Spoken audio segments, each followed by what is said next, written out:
This lecture is being brought to you in part by the generous gifts of these sponsors. I want to thank Ken, who actually, we sit on a board together at Exos. I met him, and he is miles smarter than everyone else on the board. So, it is a real honor and a pleasure to be with him on this board. When he asked me to come down here, I was very honored. So, just to frame it up, we are not scientists, and we are not engineers. What we are very smart generalists. So we know a little about a lot of things, but I think it was very interesting actually coming here today and learning about IHMC, because it's really about the synthesis of technology, of art, of science, and all these things, and how things are put together where real innovation happens and kind of, we say, the magic occurs. So what we're going to do, this is, obviously this is Ginny and I'm Susan, and so we're doing this as a dual, I don't know how many times you have two people up here, but we thought two for the price of one, why not? We can be booked, we're a show, we can be booked. Yeah. But I think we both actually come from entertainment. And so we took very different paths, and then our paths converged. And so as we go through this tonight, we're going to talk to you about sensory spaces, multisensory experiences, kind of our paths of how we got to where we are, how we met, and then obviously any questions that you guys have, we'll go over at the end. So what we want to do is talk about kind of how we got here. So I started at Beats. That's kind of was my sort of claim to fame. And Beats, though, although it was a headphone, we joke it was the first wearable technology. Because I don't know if you know who will.i.am is. He's a pretty famous guy. He wore on, who was it? Charlie Rose, I think it was, or one of the shows, headphones over, like, on his shoulders. And that became a thing. You were actually wearing technology. Interestingly enough, one of the things we learned this morning, what IHMC is dedicated to is really the idea of, like, how do we use technology to make us more human? And if I zoom all the way back at Beats, Jimmy's whole reason for Beats was to take the energy and the humanity and the excitement of live music and figure out how to translate that when digital music had taken over. And this is when, white earbuds were the rage, which now they are again. But what would happen is these kids were turning music up so loud because they couldn't feel it. And he's like, people aren't feeling the music anymore. He was a studio guy. He's like, there's so much energy going to a live event and how these things are mixed, and we're missing kind of the humanity in music with digital music. So how do I create a device that allows me to experience the energy of digital music? And that's how Beats was born. And so really the answer was really honestly, put a lot of bass in it, make it big and loud, right? And that's really how Beats was born. From there, I became extremely interested in that energy. And that energy, what happened was someone came into my office and showed me what happens when you add haptics to music. So the idea of vibrational energy, and if you harness that vibrational energy, what happens? And it's the energy of being there, of like really being present. And I said, this is incredible. And I went down a whole rabbit hole into haptics. And how I did haptics was I did what everyone does in technology and innovation. I went into gaming. Because if you want to think about like what is going to drive the highest level of innovation, it is gaming. So this is Red Dead Redemption, which really is, my son is now an amazing Red Dead Redemption player because I sat and watched him play that game for weeks at a time, really looking at, because it's probably one of the best audio soundtracks for gaming. It has a very different audio engine than a lot of the other games.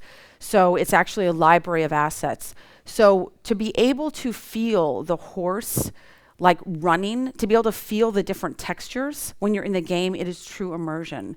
And this is why I think VR maybe hasn't taken off the way we think VR should take off, because video games are now so good, and once you add some of the haptic layers, you don't necessarily need a headset. So this idea of haptics, which is really feedback, it can be from vibrotactile, it can be textures, is real proprioception, awareness of your body in space. This is kind of where the magic happens. And they talk about the holy grail in VR, which is presence, right? Or in gaming. You are really in this moment, which ironically intersects the idea of presence that you think about for meditation and for wellness, right? Being present in the moment, being here now, dropping into your body. It is kind of the cornerstone of what people are talking about for sort of wellness. So it was very interesting to me because then, actually, I'm going to have Ginny go through this because then we'll talk about this is sort of where our sort of careers converge in a sense. And so my background, as we talked about, was in film and television, and then I was able to work on an experimental piece that took us into a spatial audio realm of sensory deprivation and an Arup-designed third-order ambisonic geodesic dome, and the effects of that on the brain when blindfolding an audience and having them listen to things. So measuring parts of that and sort of what spiked in the imagination and tracking some of the data that happened within the space. But then we went into gaming. I did a project for HP Intel at the China Joy Gaming Show, and this is where the gaming converges, where we wanted to go in, and this is not haptics, but we created an experience where we rigged up a headset while e-gamers were competing and measured their brain waves while they were gaming to see, just to measure like moments where they would go into flow. So watching flow states, integrating technology into gaming so you can start to give a feedback of really what's happening with the mind and with the body, bringing into space. Yeah.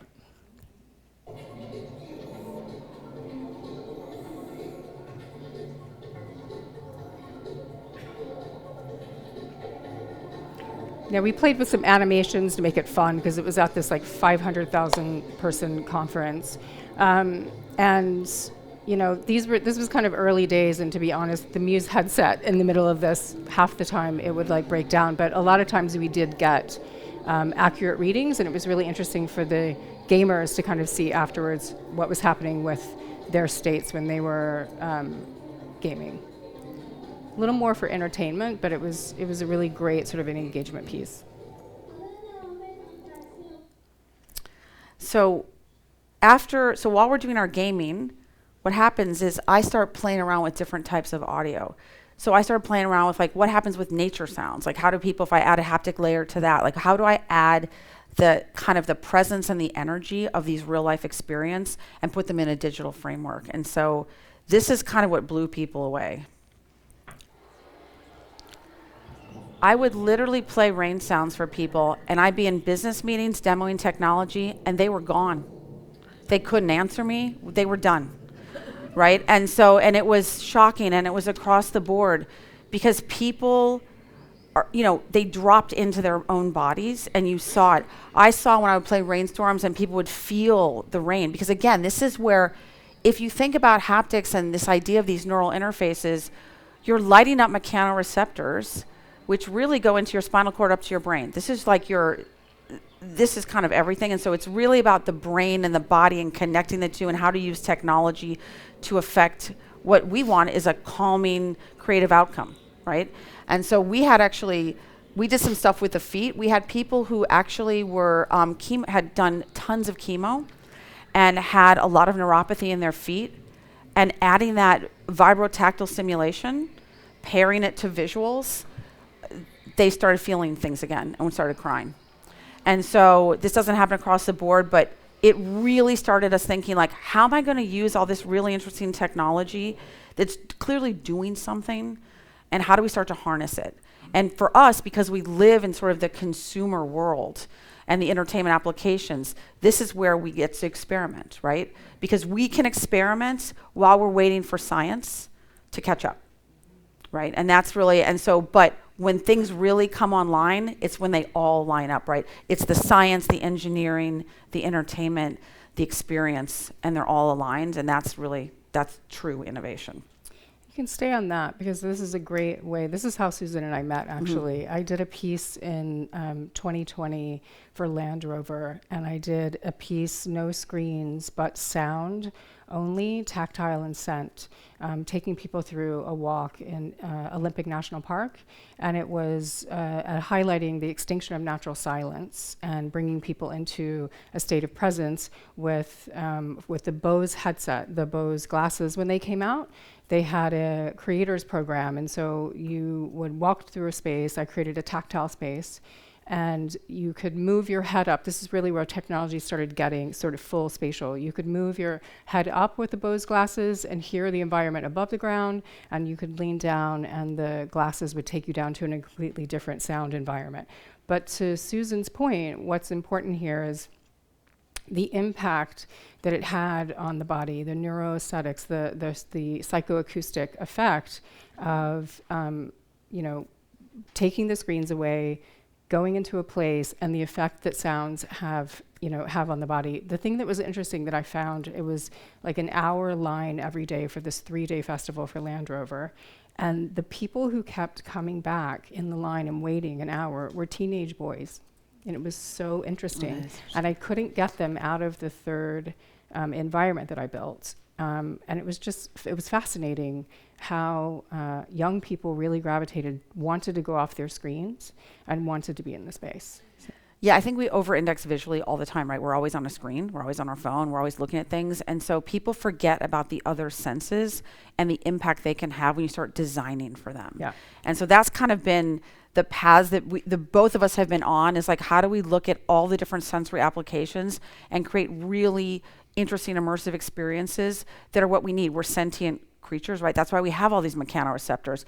Interestingly enough, your mechanoreceptors in your feet are tuned to different vibrational frequencies. So we are literally wired to take all this input, but if we're just on a tiny screen all day long, we're missing that. So you're going to see, and this is why VR understands audio, because they need presence, even though it hasn't really taken off. We think maybe it'll come for a fourth time. Maybe this time will be the time. It's been since 1994. We'll see. But this is critical. And as people are rethinking everything about people's environments, they're thinking about, like, how do I make people feel? How do I use technology at the bottom line to make people more human, which is really the premise of this organization here. And we're doing it on a different platform, right? In more of the sort of consumer entertainment lens. I just want to go here. So we should talk about this next thing that you worked on. So this project, it's a creative studio called Marshmallow Laser Feast out of London. And this was a project that I executive produced for them, helped them get the funding and into the Saatchi Gallery. And it's a VR piece, but it was one of the first for Saatchi Gallery London where we brought in a multi-user VR experience. The experience was a scanned sequoia tree in Sequoia National Park and a recreation of an old growth forest. No VO taking you through it, only the biosignals that were in and sound design for the space. It was a 6-person experience, and what you do is you go in, you had breath sensors, heart rate monitors, and you saw each other visualized in the space through the lungs and through the breath. So you followed the tree in the process of transpiration. So it was a really beautiful, incredible way of guiding you, following each other's breath and realizing that we are in a breath cycle with trees all the time and that we share it. And it was the data, I don't have it with me, but the data out of this on the impact of the visitors and the heart rate monitors, the breath, and our the exit interviews that the studio has was profound in the impact before and after people came through. We had like a 4-week run at Saatchi, and they ended up extending it for 9 months, and it was sold out. It really was transformative for people. And here's a little video of kind of what it looks like.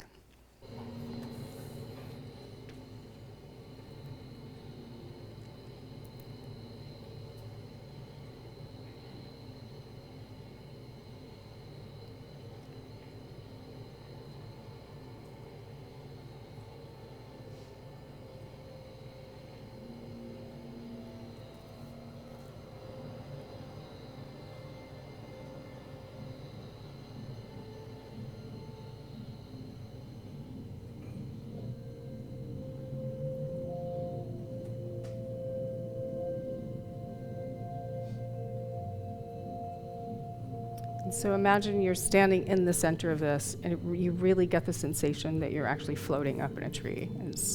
Yeah.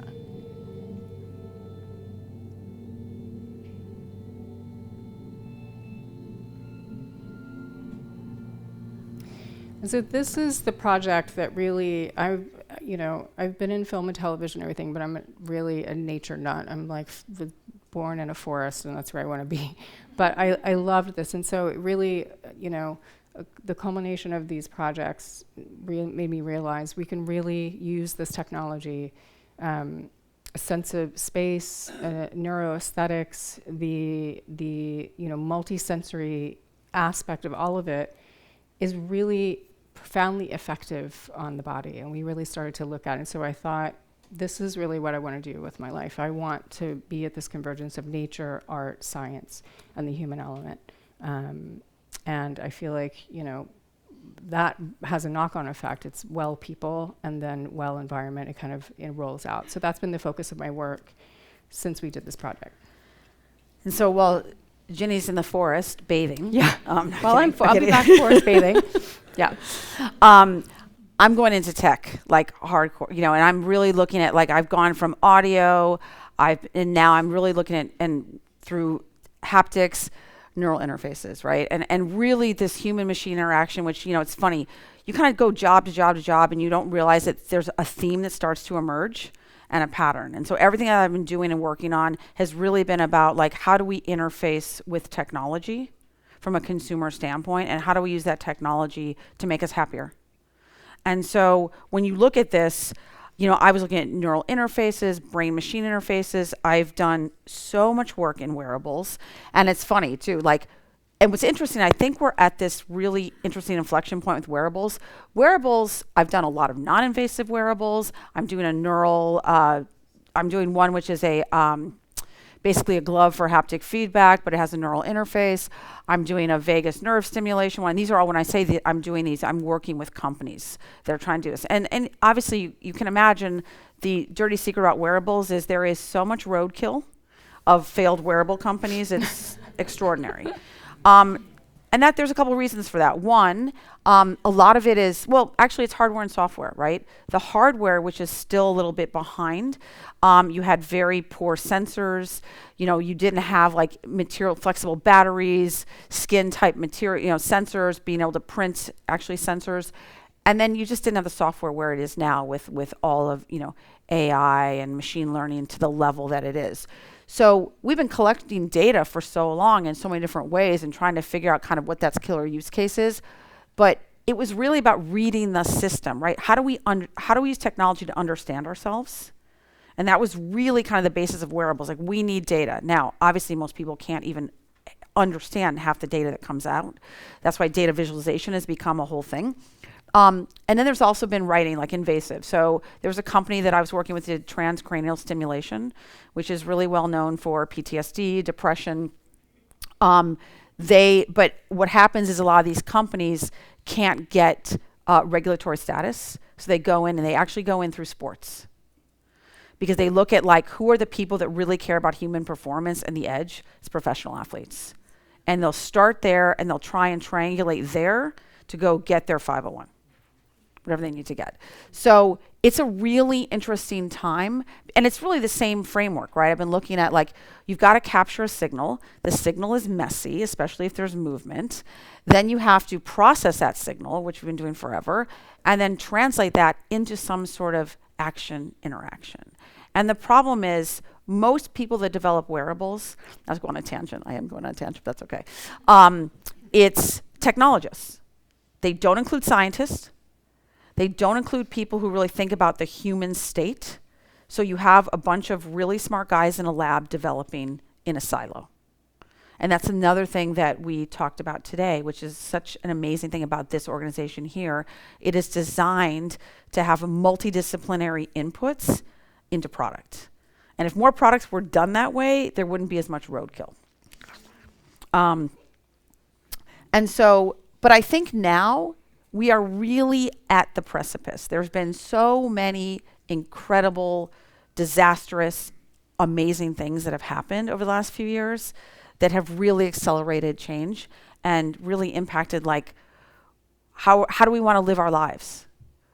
In the existential way. I think this has really forced people to have existential questions about how they want to live their life, where they want to live it, in what on a daily basis, which is really interesting, right? If you look at this was only a few years ago, right?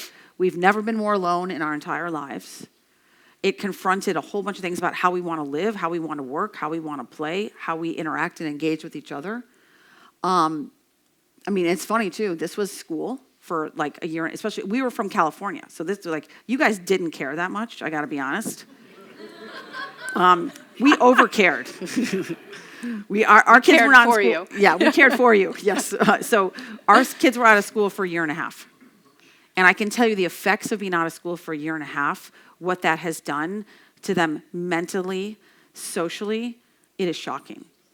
It's shocking to be a teacher right now, and see the difference that year and a half of basically being online and not seeing other people did for socialization across multiple generations. And then obviously you have that, and then you have the explosion of technology. And obviously this is a group, or this organization, IHMC, they've been doing AI forever, right? And actually there's a term for it that we learned today, which was augmented intelligence. I think whatever. Ken, what was the term? Is it augmented? Augmented intelligence. Okay. Augmented intelligence, which is really, and what we're seeing is like all of these things coming together are really transforming how we think about everything, right? So it's a really exciting time, because obviously with upheaval comes massive opportunity. And that's what we're seeing across businesses, across technology. And frankly, it's amazing. And so I think what this has had us, so this all converged, and really what it did for us was start us thinking about how do we want to create physical spaces that include like multisensory elements to them. So not just for individuals, but for the collective. And so this was kind of a great segue, because what was happening is real estate was commercial real estate in big trouble, right? So people coming out of this and seeing technology, they want to live in a very different type of environment right now. They want connectivity, they want adaptability, they want connectivity to nature, connectivity to each other, and they want health and well-being. They are no longer willing to accept the status quo. There was a status quo that we all had for 50 years. Like everyone just went to work every day, and that was what you did. Like it was never even questioned. And now, I mean, there were no digital nomads 20 years ago. Now there's a whole generation of digital nomads and influencers. That's what my son said. I said, what do you want to be when you grow up? He said, I want to be an influencer. I'm like, I failed as a parent. Not good. So this gets into really kind of, again, and this is where we see that like multidisciplinary interplay of technology, where I'm looking at all the wearables and the data that's being collected. We're looking at architecture. We're looking at spatial design, sensory design, all forming. And so some of you might not be able to see this, and then I'm going to let you go into your thing. But yeah, it's the idea of like haptics, visual stimuli, acoustic treatments, right? How does this sound, how does this space feel on every single level when I'm in an environment, right? Position and movement of my body parts, how I engage with every aspect of the space, textures, material science, which is like one of the most amazing and underserved areas, especially when we think about technology and when people who build products. We go to China and we ask for like some amount of glass fill on plastic. Like we don't really know. And when we ask for material sciences people, we don't have access to what's coming out of the university. And that's like another big chasm, because I think the innovation around material science and how you create these things could radically change. And think about materials as you're coming up with designs across products, across spaces, that is just starting now. We're probably in the early stage. Yeah. And I think it's about, obviously when you walk through a space, you are probably thinking like, yeah, we smell things, we hear things, we see things. There's a lot of bombardment that goes on, right? We're in a world where things are coming at us all the time. And like Susan said, coming out of the pandemic, we're now acutely aware, having being in our body, like how do we feel? Are we sick? We've turned inward, rewritten spaces. So now it's about moving forward and really building a world with intentionality, right? It's like when we think about spaces, we think about the technology that we have, we think about the space that we have, and we think about the human in it.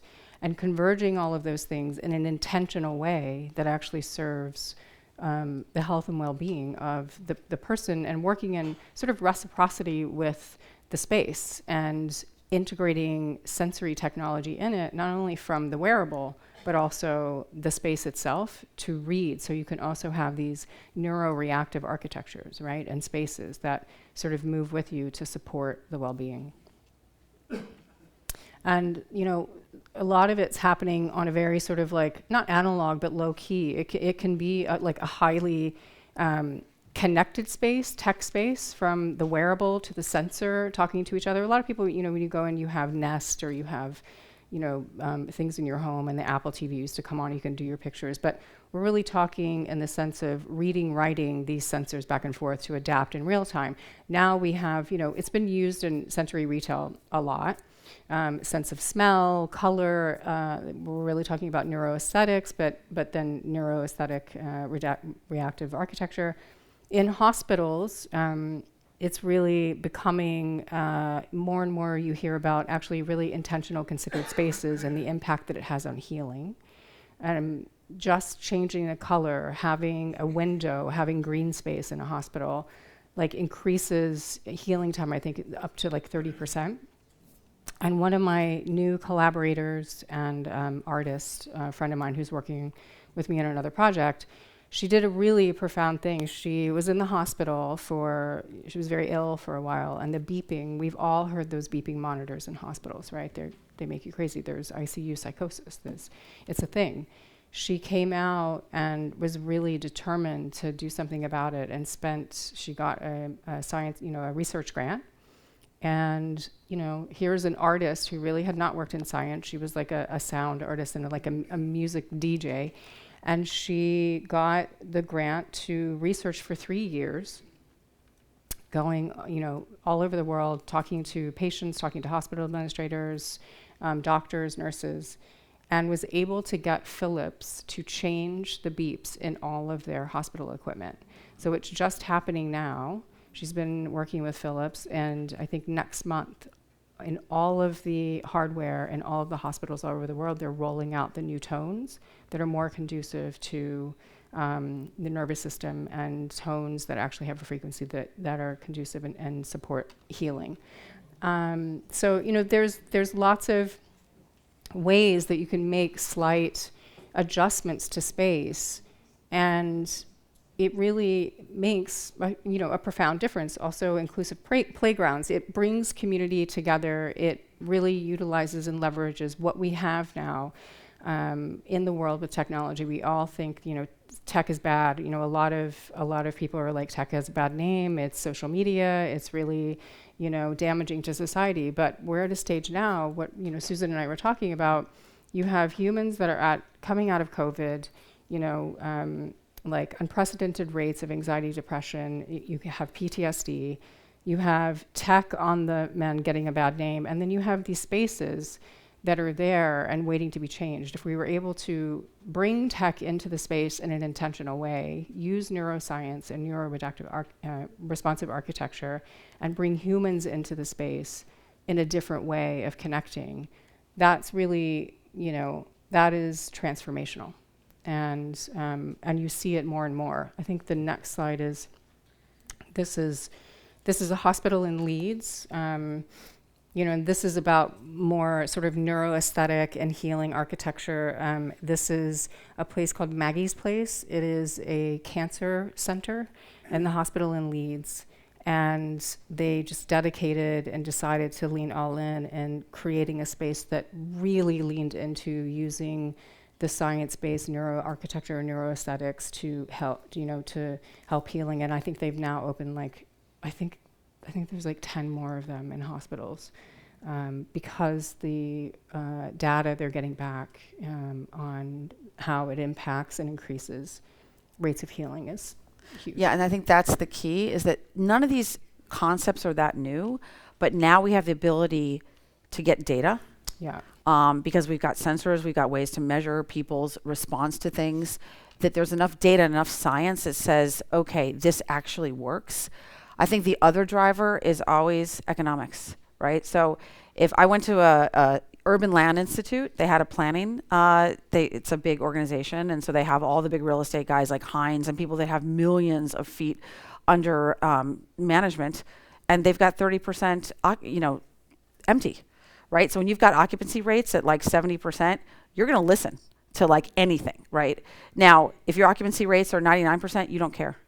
It's uninteresting to you. But all of a sudden, when things are dire, you get really creative and you're really listening to innovation and you're willing to take chances and risks that you wouldn't take before. So I think, COVID, the reframing, it's really opened up a window for a lot of innovation that I think had been sitting there, and then obviously the exponential growth of like what's happening in software side, right? What's happening with AI, what's happening with everything that's going on. So it's been, again, everything is about a convergence of different technologies, science, art, culture, all has to come together. And that's kind of the theme of what we want to make sure we get across here.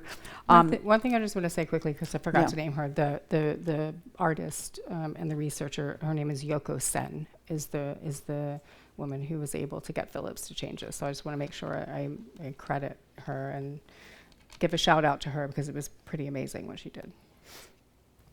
So this is what we believe the future really is. It's intelligent, it's adaptive, it's generative, which is a really different paradigm of how you think about things. There becomes an interplay between you and the physical environments that you're in, you and the sensors that you wear, right? This is what AI, machine learning, when you generate new concepts, right? And you guys ever play with Midjourney? Have you guys ever played with that tool? So Midjourney is a tool that you can use to like generate images. And it's generative because you can put in prompts, but you don't know what's going to come out the other side. So this is kind of where everything's headed, of like, we have an interface, we have a brain and a body, and we have information that we hold, and then we have technology, and the interface between those two, that's where magic happens, right? Because we don't exactly know what's going to happen, and we believe that spaces and interface will start acting and reacting instead of just passively capturing data. So the other thing that's happening, right, alongside, so like all this is happening, and then you have climate change, right? So that's another thing. Like, so, and you think about regeneration, right? So when we talk about generative, there's also regenerative we should put in there. This is called The Edge. It's a 40,000 meter office building. It's in Amsterdam. It was designed for Deloitte, and it's really designed to bring all of Deloitte's employees into a single space, and it uses 70% less electricity than any building of its size. And it's completely regenerative. It's the new sort of standard for that. It's got it's a smart building, and it's smart and it's regenerative, and this is where you're going to see, again, another revolution in sort of spatial design planning, because that's the other piece, right? Energy is only going to get more and more expensive. If you want to see where venture capital is investing right now, they're looking at grids. So there's a big push into electrical, because all this AI and all the stuff we think is so cool takes a lot of power and a lot of energy, right? So so now they're thinking like, how are we going to start to harvest and reuse energy in a different way? And then converging with that is this idea of like, it's actually big business and good business to create healthy spaces, not that are not just regenerative for the environment, but also for humans. So this is from a company called Delos, and they manage billions of square feet. They actually have this wellness standard that they have has been applied to literally 4.5 billion feet of real estate. If you're applying a standard to 4.5 billion feet of real estate, it is in their best interest to apply the standard, right? Like there is some reason they need to do it, because no one does this they only do it because they have to, right? Because it costs money and time. And so you're looking at, how do I get wellness certified? And this is going to come from not just commercial spaces. This will be for apartment buildings. This will be for everything, right? How do we become a wellness building? And that includes all those aspects of biophilia. Like and then you can measure, because of all the sensors and all the data, how successful this is. Like, how happy are your tenants?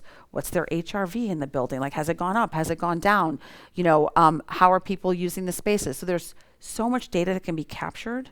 So we're really at the precipice of something kind of extraordinary as all these events converge. The other thing that's interesting is this same company partnered with the Mayo Clinic. So now here comes the science, right? So we want to do all this cool stuff and it makes sense because consumers want it and they're willing to potentially pay for it and they're or not even pay for it, unwilling to not have it, right? It's more than that. It's like, I don't want to live in a space that isn't like isn't focused on wellness, doesn't have a lot of green space. So now you get into the science, right? So now Mayo Clinic and Delos are partnering to figure out, like, how do we start to really understand what a wellness space is and measure it and put it through scientific rigor so we understand, like, is this desirable? Is it anchored around human needs that are scientifically backed, right? Is it viable? Is it possible? Because technology will make it possible. So again, you have all three elements sort of working together. And this is how things get done, because the scientific and health community works with the real estate community, works with the technology community. And again, the magic. So this was something that we kind of loved, which is this neuroadaptive architecture, which is kind of the next wave, where this is just a rendering, but there's a term that you're going to start to see more and more, which is human flourishing, right? And this is what's becoming very, very important. Maybe it took a global pandemic to make this important, and it is art, technology, and science in service of human flourishing, right? Like, how do we bring all these aspects together to create really a better planet, a better society, a better living environment for us? And so this is where human biology, again, that I'm going to be starting to capture with sensors and track and understand with AI, with data, right? And the built economy, that relationship is now starting to be understood as having an economic incentive. Because without that economic incentive, who cares, right? Because, and one will guide the other in an endless dance. And when I say who cares, I don't mean to be cavalier. I've been in Silicon Valley a long time. So when there is an economic imperative, things get done, right? And you should talk about your project. Yeah. So the art piece and the science piece. So this is the Manu rainforest in Peru, and this is an area. I grabbed a picture from the area, but my business partner in our venture right now, Wild Venture, I'm the co-CEO and creative officer with him, but he's been running a biodiversity research center in the Peruvian Amazon for about 20 years. And they restored, I think it was 460 hectares of decimated rainforests by working with the community and restoring through an agroforestry program, restoring it back to 90% of its original biodiversity. But the great thing that he did is that he put sensors in the project early on, and they have the longest running data set of biodiversity data for really official scrubbed and clean data now for 10 years, but really for 18 years they have it. So we partnered, and his idea was he runs a biodiversity research center. Students come from all over the world and study here, and they have an eco lodge to support it. But he came to me and said, with technology now, how can I know how profound and impactful these immersion programs are for the people who come here, but I can only bring about 1,000 people a year, and we shouldn't bring more because it keeps it. So how can we take this successful experience out and tell the story? And, his thing was, we have all this data. So we're working together now. This is an old, I think, render and a compress, so apologies for the quality. But basically what we're doing now, and then the business that I'm in, is we create nature-based experiences, digital experiences, but we connect it to real places. So we bring data in to the digital nature space, very science-based, and it's an intersection of nature culture. So one of the pieces that we're building is the rainforest experience. We're going to be covering all the biomes, and basically what we do now is bring all of the data in from the forest, like a patch of the forest. They'll have sensors. We rig it into, and it comes in AI assisted in and into a game engine technology, so that you can have an experience of basically being in the rainforest in a sense. When you walk through the space and interact, if a jaguar goes by a sensor, if it's raining in the rainforest, if it's night, the sounds, we have audio moths up in the trees. We bring the real sense and the essence of the rainforest is what's happening to an art space, and it triggers generative visuals that were in there as you go through. So what's happening on the ground, shows up in the space. And again, it's science-backed, it's environmental, it is completely sensory-based, but also designed, we know that nature has a profound impact on the body and the nervous system, and so there's a neuroaesthetic sort of component here around embodied felt experiences. What we can do also is, these spaces then become, and I think there's like another one afterward, but these spaces then become almost like a living, real-time connected space to locations and ecosystems around the world that become, almost like a living sort of reciprocal, censored, like a real-time sort of science, multi-sensory learning space, but also a space that when you're there, it really has an impact on your body. It connects you to nature in a way, what the sounds do, what the visuals do, and the organic nature. This is one of the pieces we're doing now. The first part of the rainforest I'm taking you into, I've designed, is you're actually starting in the soil. And you will have all of the subterranean sounds. You'll walk through a tunnel. This is just a rendering of kind of what we're playing with doing. And then when you come out of the soil... I guess it didn't fully know. That's all right. That's okay. But the idea is, you can have a response to these, and this is another rendering. You come out of the soil. It's really about mirroring and really stepping into the mycelial network and the understanding of the process of decay underground in soil, how important soil is, and what it gives rise to. And then we make it playful, so people go in. But all of this stuff is based in science, has real-time sensors, is reactive to people who go in, and it's, I'm designing it with acoustic treatment, spatial audio, scent, but very minimal because that's reactive. But you in a sense come into almost these felt living spaces. The other fun thing is that we're working with, I really want to work with biomaterials now. So a lot of this is being made with mycelium composite, mycelium leather, and hemp leather, so that we also have a reduction on the landfill as well. So, it was so wonderful being here today and talking to Ken and understanding that it's about breaking down silos. It's about, it doesn't have to be entertainment, and it doesn't have to be education, and it doesn't have to be science. It doesn't have to be art. It's time that we, bring all of these things together to actually support, not only sort of, human health, but also the health of all living things. Yeah, I think what Jenny's doing. So did you guys, anyone ever see Immersive Van Gogh? Did that come through Pensacola? Okay, so I can tell you the story behind that. So everyone thinks that's going to be like the new thing, right? We can go do immersive entertainment. So it failed. It went under, bankrupt. The two partners got into a huge fight with each other. Surprise, surprise. But they weren't considering, like, how do people need to interact with these spaces? Like, there's a bunch of technology and a bunch of visuals, but not consideration for what do I want to achieve in this space? What's the narrative? And this is where it's funny. All of this stuff with VR, with everything that we're looking at, we joke that it's all coming back to LA because LA is the story capital, right? That's where the stories are told. And everyone needs narrative for the space they're in, the experience they're having.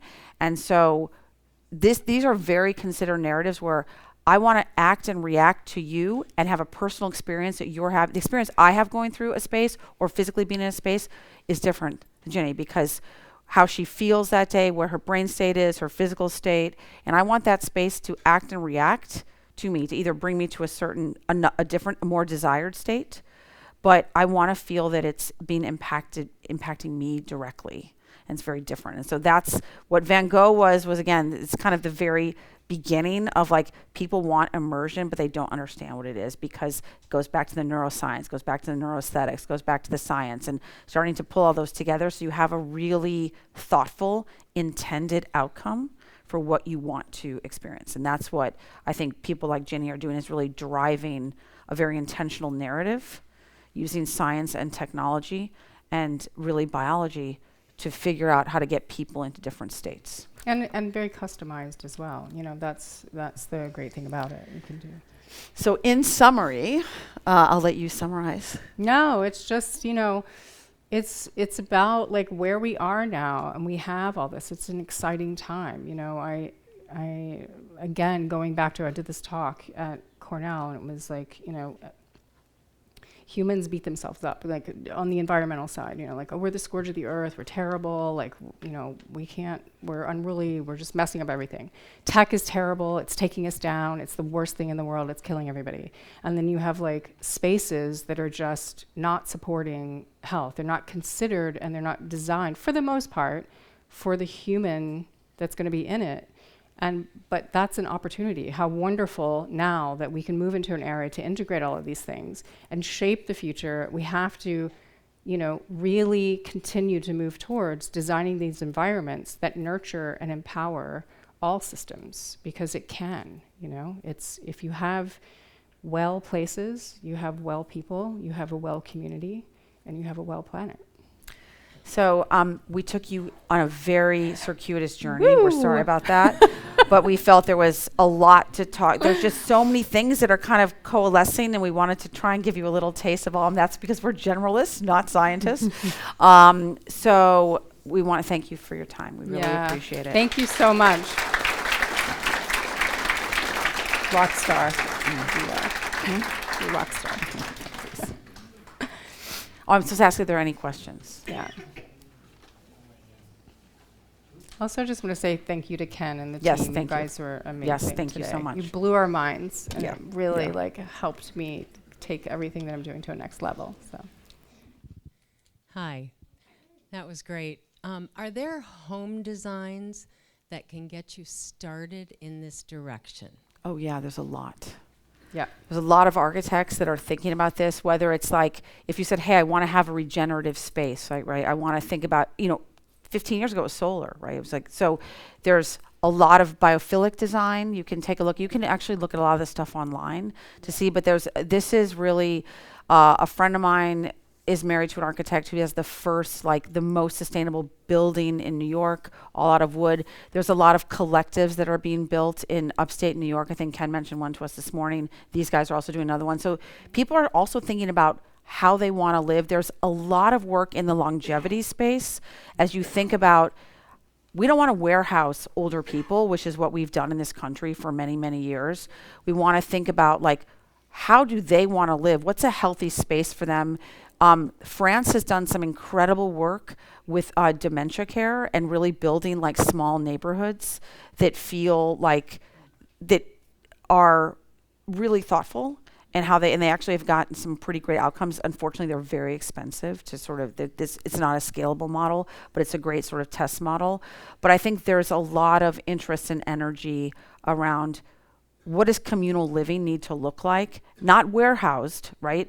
But like communities. And so all these elements of the spatial design and the sensory design and integration with nature are all part of it. So there's so much online. I would suggest if you wanted to take a look at it, we can talk later, but I can give some insights.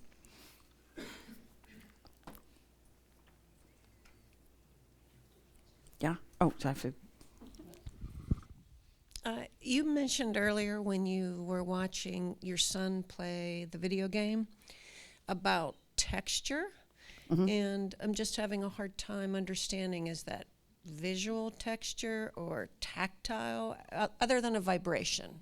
So this is where the brain is really interesting. I used to joke that the brain was like stitching software. If it gets a bunch of sensory inputs, so like if, for example, if I see in the game, I'm riding a horse, and I see the horse is riding on like a railroad track, or the horse is riding on the ground or running through water, because I get that vibration is mapped to that visual, my brain does the rest of the work and says, I actually am riding a horse on a train track, or I'm actually riding through water. Water seems to be kind of the magic thing, is that water was, if you Call of Duty, if you're playing Red Dead Redemption, any type of water situation, if you're like swimming through water, you actually really do feel, and I've done this across hundreds of people, and I can tell you it's pretty much all the same. It's kind of it's your brain. And that's why the brain body, getting the inputs. When I was working on that haptic, I actually did the 128 electrodes cap with UCLA, and we started looking at like what happens when people get different inputs, right, on their reaction time. And so what happened was, if you get an auditory input or a visual input and they're not related, like if I hear, they would show a bird, or you'd hear like a jackhammer. If your different areas, like your visual cortex, auditory cortex, would light up, right, disparate areas. If you actually saw something that was correlated, so it was a horse that was riding on the tracks, and I could hear everything, a different area of your brain lit up, which is right near the top. It's called, like, where a lot of musicians, if there's musicians here, you guys have an area of your brain that fires up at the top, which is often when they call crosstalk. The problem is, and this was several years ago, so I said oh, a different area of your brain's lighting up when you're actually getting this experience. I'm like, great, what does that mean? They go, we don't know. I'm like, was it good or bad? We don't know, right? So we're still sort of at the early stages of understanding that.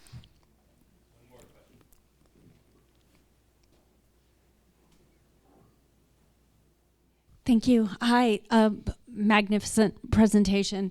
And I'm curious, as I sit here and I look at the spaces and homes and businesses, how far away are we from thinking about like putting this into our schools for younger children and starting them, out at a benefit? I actually think where it would start with the schools would probably be in the play spaces and the maker spaces, right? Like really thinking through that. I don't think classrooms. I mean, listen, I'm in California. We have the worst public school system in the country almost. We have no money, right? So the public schools, probably it's going to take a while. In the private schools where there's more money, you'll start to see that. But I think you'll see it mostly in like play spaces and community spaces. They're going to need to do something because the socialization situation is so poor at the schools right now post-COVID. Yeah.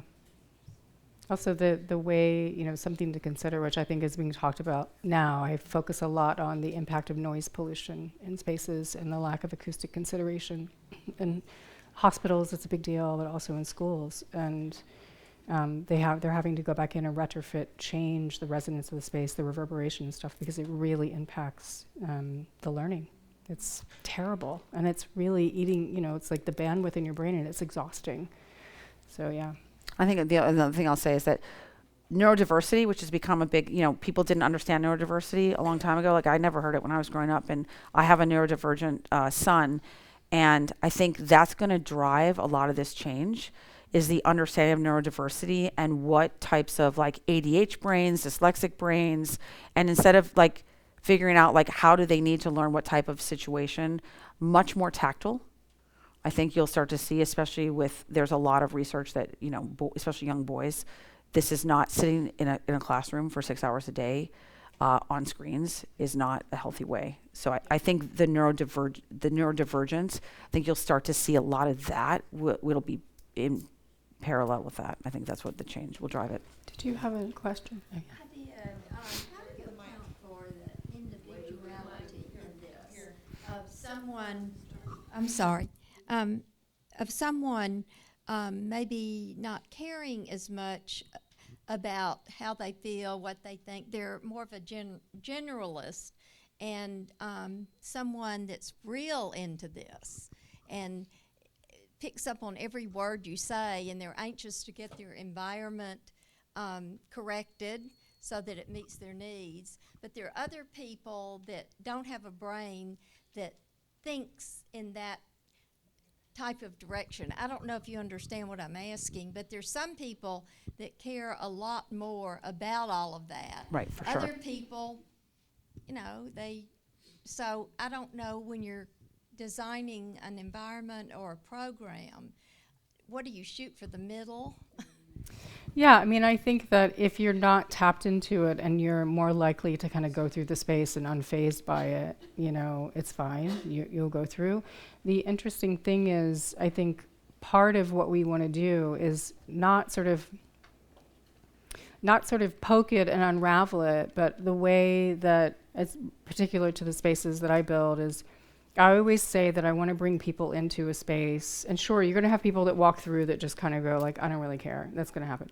For the most part, what I'm really interested in is designing a space that I like to refer to as like unfurling the human, of really layering the space and the, the multisensory aspects to it, so that hopefully there's a person who comes in who thinks that they're not aware of how they're feeling, and by the time they're in zone 3, they're starting to wake up their senses. It's incredibly, it's important. We are bombarded. Everybody knows this, and it's nothing new, but we're bombarded. We are bombarded by 24-hour news cycles. We're bombarded by our phones. We're bombarded noise pollution. Don't get me started on that. That's like a whole other track. So we have this armor set up in order for us to just kind of get through the day, right? I don't want to kind of disrupt that in the sense, because it's a lot, but what I do want to do is we do have the ability and the agency. I want to walk people back into, open up their senses enough so that they're aware of it, go back into the agency around being able to self-regulate with the technology and the audio and the visuals that we can replace in the space that are actually healthy for us. And perhaps, when you go out into the world, you can mitigate the risk and mitigate the impact on that, maybe feel a bit different when you go out and make some different choices, create some time for healthy space, realize that you do feel a bit calmer and stuff like that. So I do realize that a lot of people are kind of tuned out, but my hope is that I kind of wake them up a little bit and actually, make a change.